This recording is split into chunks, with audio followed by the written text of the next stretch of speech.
ధన్యవాదాలు అధ్యక్ష.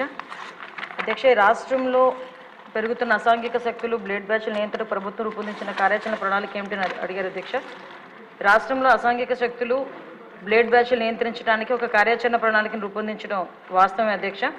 దీనికి సంబంధించి నేరపూరిత రికార్డులు లేకపోతే అసాంఘిక ప్రవర్తనలో ప్రమేయం ఉన్న వ్యక్తులకి సమగ్ర జాబితాని రెడీ చేసుకోవడం ఒక ఎత్తు అయితే, ఈ automated finger print identification system ద్వారా 2014 నుండి 19 వరకు ఆ సిస్టమ్ అవైలబుల్లో ఉండేది. కాబట్టి ఆ టైంలో ఎవరైనా నేరస్తులు ఎవరైనా ఉంటే కనుక ఈజీగా ఐడెంటిఫికేషన్ చేసుకునే పరిస్థితి అయితే ఉండేది అధ్యక్ష.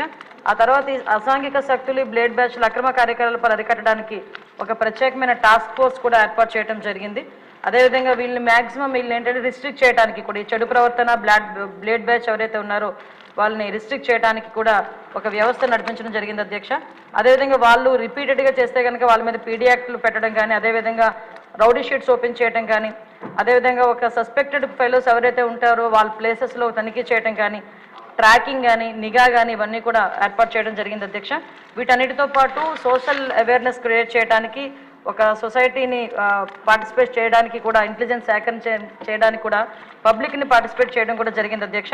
అదేవిధంగా ఒక అవగాహన కార్యక్రమాలు కూడా ఏర్పాటు చేసుకొని ఇటువంటి బ్లేడ్ బ్యాచ్ కానీ అసాంఘిక శక్తులు ఎవరైతే ఉన్నారో వాళ్ళందరికీ కూడా ఒక మోటివేషన్ కార్యక్రమం ఏర్పాటు చేయడం ఒక ఎత్తు అయితే, అలాంటి వాళ్ళు చేస్తున్న సమయంలో భయపడకుండా పోలీస్కి ఇన్ఫర్మేషన్ ఇవ్వడానికి, అదేవిధంగా వాళ్ళకి ఒక నిఘా యంత్రాన్ని కూడా మేమందరం కూడా ఏర్పాటు చేయడం జరిగింది అధ్యక్ష.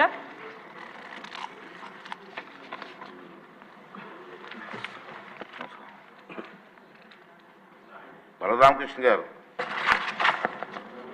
అధ్యక్ష ధన్యవాదాలు. గత ప్రభుత్వ హయాంలో